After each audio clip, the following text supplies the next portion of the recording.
Halo is cool. I know it, you know it. I've made 2 videos on Halo 4 overhaul mods, resulting in a combined 19 minutes of roasting 343's creative decisions. So you might be wondering why I'm making this, a video about just the base game. There's a few reasons. 1, the mods only changed visual elements, so I did not go in depth about other aspects like the characters and the characters. Just a fair warning, I will only be talking about the campaign. I have very little to say about the multiplayer since I haven't played it and don't want to. As for Spartan Ops, I've been advised to never play Spartan Ops. I only watched the cutscenes, I think I got the gist. 2, making fun of 343's artistic choices is pretty funny. With that said, I am going to be repeating a lot of old talking points. There are certain aspects I just can't help but make fun of. Also, I know 343 has been rebranded as Halo Studios, but I will be calling them 343 because I associate that name with this era of Halo. The era of dead plot points. And 3. I like money! I'm just gonna assume most of you watching have not touched this game in like a decade. So here's a brief story recap and your spoiler warning. The year is 2557, 4 years after Halo 3. Master Chief is still in cryosleep, but the remains of his ship are found by a new Covenant faction. So Cortana wakes him up so he can deal with that. Unfortunately, the ship was found right outside a Forerunner planet with a gravity well. Chief gets pulled out of his crumbling ship by the well and free falls onto the planet. The remains of the Forward Unto Dawn crash into the planet's surface. However, since Chief is just that fucking cool, he walks away completely fine. Not a single bone broken. But you know what is broken? Cortana. In this universe, an AI will begin to deteriorate after 7 years. She's been active for 8. Oh no! Now Master Chief has to get back home to fix his AI girlfriend. But oh no! He finds a bunch of robots and accidentally wakes up their Forerunner leader, Magneto. He wants to vaporize humanity with his big doodad. The composer. Sorry, Cortana, you have to wait. Another UNSC ship, the Infinity, crashes onto the planet, and their commander's an idiot. AI! After a few more missions involving airstrikes, pelicans, losing the doodad, and technical issues, the iconic duo make their way to Magneto's base, with a nuclear warhead the size of a Bud Light. Cortana distracts him while Chief shoves a grenade in his chest. This actually doesn't kill him, by the way. That's a whole other story. Anyways. Cortana also dies after professing her love in the Matrix. We'll come back to this. I'd say that was a very accurate plot summary. Like I said at the beginning, there is so much to talk about. So, let's start with the things I like. My favorite part of this game, hands down, is Master Chief and Cortana. Unlike previous entries where it is 10 hours of Master Chief shooting aliens and Cortana giving him sass. We're not gonna make it! We'll make it. Pull up! Pull up! You did that on purpose, didn't you? Which is not bad at all, let me be clear. I like these two in the first trilogy. Halo 4 tells a story where these two have much higher personal stakes. For starters, Cortana is slowly dying. Let me further explain that. AIs in this universe don't exactly die or shut down. They all eventually suffer from something called rampancy. Here's how Cortana describes that. Our cognitive processes begin dividing exponentially according to our total knowledge base. We literally think ourselves to death. That sounds horrifying. I'm already hearing voices! What I love about this plot point is how it shows us new sides to these characters. In Halo 1 through 3, I would not say Cortana is super fleshed out, but at the same time, she also doesn't need to be. These games are about fighting an intergalactic war. There is no time to get super personal. Shoot that Xeno scum. Cortana is intelligent, fearless, and says one-liners like she's in a Marvel movie. I leave home for a few days and look what happens. A perfect partner for John Chief. Big Mac. And that is completely serviceable. But in Halo 4, we see an entire new side of her. For starters, she is fucking terrified. You don't want me to. Not exactly of dying, although she probably is scared of that as well. Primarily, she is deathly afraid of the danger her rampancy could unintentionally put John in. How is putting you at risk because I can't hold it together, okay? In addition to this, because her outbursts get longer and longer as the story goes, and since the stakes are continuously rising, you can hear her getting more and more desperate. I'm sorry. It's the crash. I'm fine. I'm sorry. I just can't stop them. Cortana is great here. This is probably her best portrayal across all the games. Now, I love Cortana here, but do you know what makes this whole rampancy plot even better? It's how it affects the Master Chief. In past entries, Chief is Chief. Strong, serious, and does really cool shit. Once again, more than perfect for Halo 1 through 3. Everyone loves Chief in those games. Everyone loves Chief in general. However, one aspect of his character that is briefly shown, but never explored is, well, Chief has always been kind of, for lack of a better word, robotic. Sir, security camera. And that's not for no reason. I'm not sure how many of you know about the lore behind John Chief and the Spartans, but I'll briefly recap it since it's important when I'm talking about Chief here. In the Halo universe, John Chief is part of the Spartan 2 program. The Spartan 2 program was meant to create super soldiers through biological and mechanical augmentation.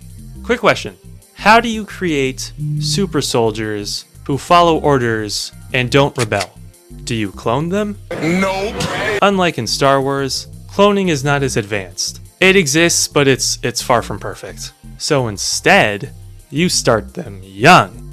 Kindergartners were kidnapped from their homes and grew up being surgically, genetically, and cybernetically enhanced, all while being indoctrinated with military propaganda. The program was a huge success, creating 7-foot giants in power armor. They evened the playing field in the Covenant War, and we got John Chief doing cool shit. However, this is why the Gravemind describes him like this in Halo 2. This one is machine and nerve, and has its mind concluded. All that training, all that military propaganda did was teach kids shooting guns and nationalism. But it kind of robbed them of their social skills and being a person. Master Chief always spoke so seriously, no matter how horrific the situation was. But look at his reaction to Cortana telling him she's dying. Halsey. Chief. We need to find Halsey. Chief, please. This is something new. A side of him we haven't seen before. Master Chief is scared. Seeing him react with legitimate fear and urgency hooked me immediately. I'm sure he's been scared before. Personally, I would shit my Mjolnirs if I was in this position. But he has never shown fear. Relax. I'd rather not piss this thing off. Not until right now. The opening cutscene in this game points out how Spartans have a hard time forming connections with others. And the only example is Chief, spawning this iconic meme. This was not for no reason. I think Cortana has always been Chief's closest friend, which makes sense. In the past 3 games, she was usually with him. You know, in his helmet. Me, inside your head, now. In addition, every one of his military buddies died in action, and he's having a hard time making new connections, which is probably amplifying his fears here. Master Chief now has to find a way off this mysterious planet to save his best friend, and it scares him. Now that is what I call good writing. What helps is that Steve Downes and Jen Taylor are both bringing their A game. I can't believe you did that. Cortana, I need that info. I can't believe they almost weren't brought back. Huh? Yep. They were going to recast the voice of Master Chief and Cortana, had hired new people. They had recorded their parts. Everything was done. We were out. In old footage of the beta, you can hear that Chief was played by Steve Blum. How many Covenant made it through the roof after us? Thankfully, 343 changed their mind. Nothing against Steve Blum, he is a legendary voice actor. But Steve Downes is Master Chief, the same way Tom Kenny is SpongeBob. I love these two so much in the story. For most of the time, I promise you, we will come back to this later. For now, one important thing you should know is I'm bad at writing segues. I like the enemies in this game. Oh boy, who is that knocking on my door? The Covenant? We're saved! Oh. After the events of Halo 3, the Covenant Empire disbanded. Humanity has a truce with them, apparently. I thought we had a truce with the Covenant. Did something happen in the last 4 years? Did the Covenant fly a weather balloon over Earth? No, not exactly. As history has shown, just because those in charge say an empire is over, is it really over? The empire split off into a bunch of splinter factions. According to the wiki, this specific faction is a terrorist organization. Alright, honestly, I love that the Covenant are still here. Splinter factions just make the universe feel so much bigger. And we get to see new villains like the leader of this one, Jul-'Mdama. Now, you can make the argument that Jul-'Mdama doesn't matter.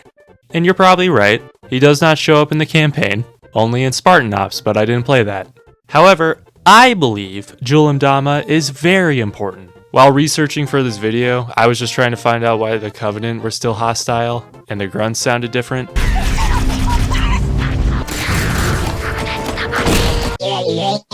And I ended up going down a rabbit hole learning about their leader. Apparently, humans helped kill his wife. Technically, the Arbiter killed her, but tomato, he decided to keep being racist. A lot of Covenants seemed to like that idea. So this splinter group was born. I'm actually half joking. This faction still worships the Forerunners. That's why they were outside Requiem. Chief just happened to float by. Can't let one guy potentially fuck this up again. Here's a fun fact if you haven't played Spartan Ops. The story ends with M'Dama chucking Requiem into the sun. That is hilarious. So the Covenant are great. However, they are not the only enemy faction in Halo 4. Who remembers these guys? I'm not sure if this is a controversial statement, but I'm gonna say it. I love the Prometheans. Yeah. First, the lore behind them is sick. These big guys, the Promethean Knights, were actually once living. Warrior servants who served the Didact. But then the flood showed up. Turns out absorbing living tissue is pretty bad for people. While the rest of the Forerunners built giant rings to nuke all life except the flood, thus starving it so it dies out, the Didact had a slightly less drastic idea.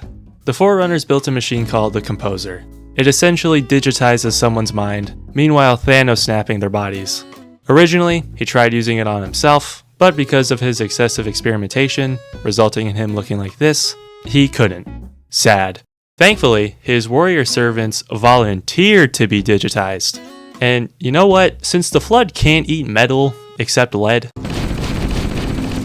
it really is the perfect army. The Prometheans are just sentinels, but more efficient. I also love their designs. They're artificial, but so creepy looking. Since the Composer, erases your body. The Promethean bodies were mass-produced on Requiem, and I can only assume were designed by the Didact. And he had some interesting ideas. Knights look nothing like their organic form. They're still tall, but hunched over with giant backs, kind of like giant bugs. The orange lights make them stand out from the background, and their faces open up to show their skulls. They can't even speak, only scream. That's not off-putting at all. Also, I didn't notice this until doing more research, but they actually have hands, and this section right here seems to be their original bodies. Holy hell! What was the Didact thinking when designing them? I'm not sure, but I know he didn't stop. Case in point, the Watchers. These little guys are not digitized people like the Knights. Not quite. They're actually a part of them, like their minds are fragments of them. Probably why they were designed with a little head and body. They look like a Knight's son, and they come out of their backs with a splash of orange liquid. Hey yo, what the fuck? Those experiments must have really messed with the Didact's brain. The Prometheans looked so cool when they were alive, but now they look like nightmares. Why? Genuinely, why, Didact? Why did you give them opening face masks? Why did you make orange liquid spew from a Knight's back when a Watcher comes out? Was it in an egg? Do Watchers come from eggs? Like Transformers in the movies? Nope, they actually sit right here. So why the fuck does a Knight shit orange when a Watcher comes out? This question will never be answered. Just like, what is the meaning of life? Where do we go when we go to sleep? Why do they call it oven when you oven the cold food of out hot? The last Promethean enemy type are the Crawlers. These guys are completely artificial. No digitized people, just pure clanker. They look similar to dogs. You know, they run around and climb the walls. Normal dog behavior. That reminds me, Prometheans as a whole are annoying to fight. It's like the one thing everyone complains about, myself included. Knights can teleport and they always do at the most inconvenient times. Absolute bullshit. However, you know who else sucks to fight? Replaying Combat Evolved made me realize I was being too harsh. I find a Promethean Knight less annoying than a Red Elite. And I do like the Covenant, even if sometimes they make me want to smash my monitor. What I really love about these two factions in Halo 4 is how as soon as the Didact appears, they immediately team up just to kick Chief's ass. That symbol on Julandama's armor is labeled the Didact's hand on the wiki. I think Pointless Hub said it best. Two racists banding together for the sake of racism. 343 added some new guns for all three factions, and I don't have strong feelings about most of them. I'm a sucker for explosive weaponry, so my favorite is probably the Incineration Cannon. It does exactly what you think. Honestly, I'm only bringing up guns because I want to talk about the nerfed ammo count. I mentioned this before, but it still annoys me. Every gun does not have enough bullets anymore. Like, look at the Needler. Halo 2, 120 needles. Halo 4, 66. Can't afford as many bullets in this economy. The fall of the Empire has spiked inflation. While 343 may have dropped the ball with the guns, they added a new vehicle, which I love. The Mantis. A bipedal tank with a machine gun on one hand and 5 RPGs on the other. A direct inspiration for the mech from Fortnite Season 10. You know, the teaming device that broke the game.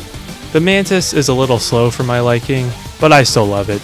Infinitely generating rockets makes my American soul sing. That's why one of the best parts of any Halo game is when you get a tank.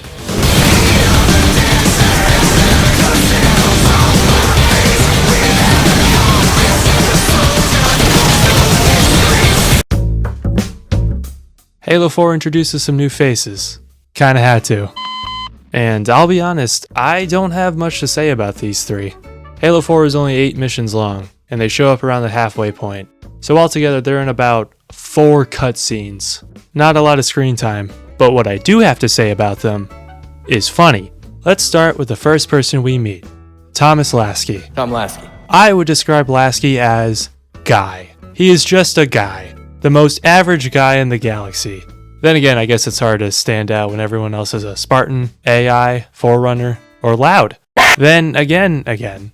How many of you saw the Halo 4 movie, Forward Unto Dawn? The one where a military academy gets jumped by the Covenant. Guys, run! And then live action Master Chief, not that one, saves the day. The main character is a young Tom Lasky. That's him, right there. Never thought I'd see you again. Do you think Chief remembers him? Probably not. Too many ships have landed on his head. I like Lasky. He's a cool guy. Someone I'd like to have a drink with after a long day. A long day of accidentally crashing into a Forerunner planet. That wasn't his fault though. The fault lies with the captain of the UNSC Infinity, Andrew Del Rio, for getting bamboozled by the Didact.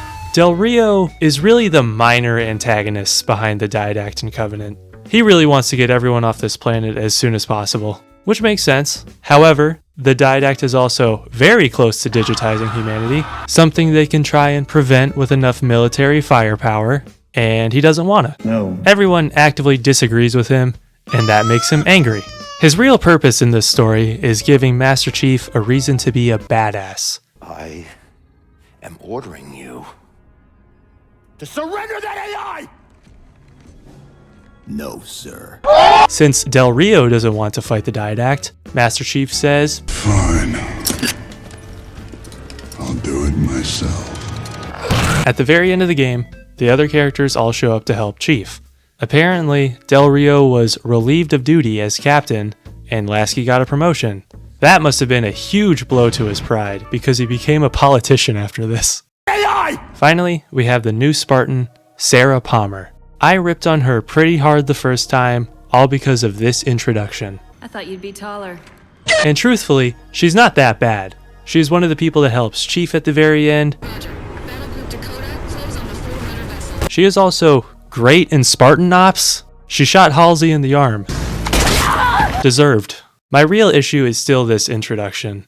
I got a comment pointing out to me that soldiers often interact like this. They poke fun and joke around, like all coworkers do, which is true. Hell, I'd say Noble Team acts like this in Reach. The problem is this comment makes her sound so goddamn arrogant. Let's think about this from her perspective. Master Chief is a war hero. He basically ended the Covenant War almost single-handedly. He is considered a legend that has been missing for the last 4 years. And he turned up out of nowhere to help you out. And the first thing you do is call him short. This moment would have been so much better if she was in shock, you know? One of the mods I covered, Halo 4 Reflow, tweaks this scene by removing her dialogue. Now this implies that she's surprised, like, holy shit, it's Master Chief! Overall, yeah, that's the characters. These last 2 segments had a little negativity sprinkled in, so let's fully transition and talk about the bad stuff. Oh boy. My biggest issue with this game is how it looks. I know I have talked about this repeatedly, but it is relevant, and I can't help being a hater. Past entries have a very bright and cool color scheme, and 343 looked at that and decided to make everything less saturated and warm. Now there's nothing actually wrong with this. It might not make it feel like we're on an alien planet that is completely hollow, but hey, the game does look pretty.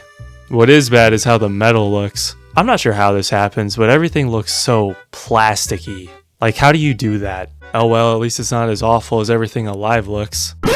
Once again, I know I've talked about this endlessly, but I just can't help myself. The enemies look so bad. We'll start with the Covenant. Bungie originally designed them with bright, identifiable colors, so you could, you know, identify them.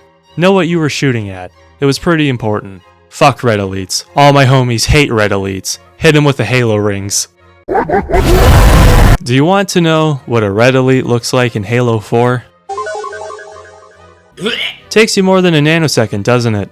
This elite at the beginning, that's a red one. What's worse is everything is so desaturated that when a room is dark enough, enemies can kind of blend in. This sucks. That shit is a 2-pack of ass. Part of the reason I'm being so harsh is because 343 designed the fucking Prometheans. The bright orange lights make them immediately stand out. As soon as I see them, I know it's a clanker.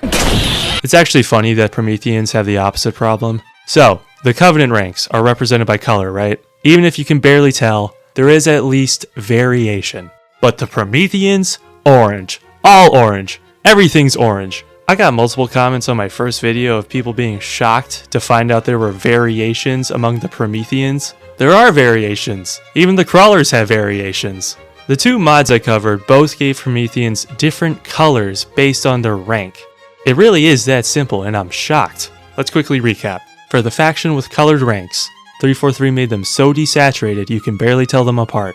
And for the faction without colored ranks, they gave them bright neon LEDs so they stand out, but you can barely tell them apart. How do you fuck that up? While on the topic of color, Master Chief. He looks a little different now. I really do miss the bright green paint and gold visor. That color palette is legendary. Also, his armor is completely different. Man, people absolutely hated this design. He went to sleep looking like this and woke up like this. How does that work? I mentioned before how in a Polygon article, franchise development director Frank O'Connor said that Cortana used nanobot technology to repair the armor. What? Fans didn't buy this. This implies that Cortana 3D modeled, printed, and painted a suit of armor around a man while being cryogenically frozen. By all accounts, it doesn't make sense. This opening cutscene debunks any nanobot argument there is. Actually, Leon, you can make the argument that this cutscene is just Halsey's imagination. A lot of people pointed out to me it would make more sense if he got his new armor on the Infinity. And I agree. Seems like the UNSC mass-produced them, so maybe they'd have a set lying around, I don't know. Now, I still don't really mind Chief waking up in his new armor. Last time I said it didn't matter because his armor would change every game, and the Halo 3 suit looked out of place. And as people pointed out, this is a dumb reason, and I have changed my mind. Chief waking up in his new armor breaks continuity for a bullshit reason. Nanomachines, magic, bullshit. Now I don't personally mind it because I just don't have it in me to care. This is such a small nitpick in the grand scheme of this universe. A small slip on a banana peel because 343 wanted a different art style. And I'll be honest, I still love this redesign. Yeah, that's right. I said it before, I'll say it again. This design rocks. The color palette, I'm still not a huge fan of, but the design itself, it's pretty good. When I think of Master Chief, I think of a gymnast that looks like a semi-truck. His old armor is iconic, yes, and it does look good, but it's bulkier, so it does not fit as well to me. This is his slimmest armor, so it makes more sense for him to do gymnastics in this than this. Okay, let's kill him. And just because it's slim does not mean it isn't still bulky. He still looks like a juggernaut, now just a bit more aerodynamic, even if he has this toilet seat around his neck. You know, that begs the question, how does Master Chief use the bathroom? The Mjolnir armor catheterizes the occupant, so the bladder drains before there's even the urge to pee. It's then recycled and used for a few different uses. When 343 started making new Halo games, they announced the Reclaimer trilogy. If you don't know, Reclaimer is a Forerunner term. It refers to whatever species inherits the mantle of responsibility, or the responsibility of all life. Basically whoever controls their tech. This implied these new games would focus more on the Forerunners, which I think was a great idea. In the Bungie games, the Forerunners aren't present. Just like the first ancestral race in Evangelion, and the Accelerons and Hot Wheels Acceleracers, what matters is their creations that everyone is fighting over. I love the idea of expanding on them now that the Covenant War is over, but honestly, the execution here is We have two Forerunners, Squidward and the AI ghost of his ex-wife. When I first played the campaign, I thought these two were pretty underwhelming. The Didact does feel like a legitimate threat, which is good, but I couldn't help but wonder why he wanted to digitize humanity so badly. The Forerunners seemed to want humans to inherit the mantle. Guilty Spark was so ready to give Chief control of the Galaxy Death Cannon. It's the Forerunner symbol for Reclaimer. Humanity. So why does this guy hate them so much? I don't know. Game doesn't tell you. The Librarian shares some pretty vague lore, and also makes it so Chief can't be composed. And that is her one scene. Cool. Overall, I wanted a little more. But then, I watched the Terminals, which flesh out who these two are and their history. This is great, but I really wish this could have been actually woven into the campaign, instead of being banished to optional cutscenes you might miss. The Didact hates humanity because ancient humans, yeah that's right, wiped out Forerunner worlds without warning to stop the flood. That seems pretty important to know. I'm glad these two get fleshed out more, but I have to admit that while the Forerunners are supposedly much smarter than humans, these two have pretty room temperature IQs. Let's start with the Librarian. After the Didact composed a bunch of cavemen, the Librarian sealed him away. Her plan was to keep him locked up with the Domain. The Domain is a giant Forerunner data reserve, a big hard drive. She hoped spending several thousand years with it would help him reflect on his war crimes, change as a person, and lead humanity down a better path the second time. Unfortunately, when the Halo rings were fired, which she agreed to, the Domain was destroyed. Whoops. Now the Didact spent 100,000 years with his own thoughts. He did not change. He became worse. Honestly, this plan was pretty dumb. I understand she loved him and wanted to give him a second chance, but he hated humans on the same level as this guy. Is that really someone you want to give a second chance to? She also instructed his personal army to stay near him, and just hoped the giant Bakugan would contain him. You're a fucking idiot. And the Didact, oh boy, he is defeated because Chief plants a grenade on him. Even though he has fucking magnet powers. I know he was distracted with Cortana, but Chief ran right up to him holding out a bright orange cube, while facing him. Sorry dumbass, you suck. I sentence you to hell. Overall, not a great introduction to the Forerunners. Sweet home Alabama.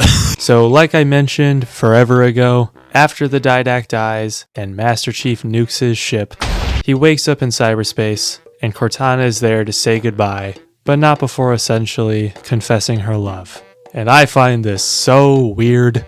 In case you didn't know, Cortana is an AI created by Dr. Halsey. She's a digital copy of her brain. Halsey was also the head scientist of the Spartan 2 program.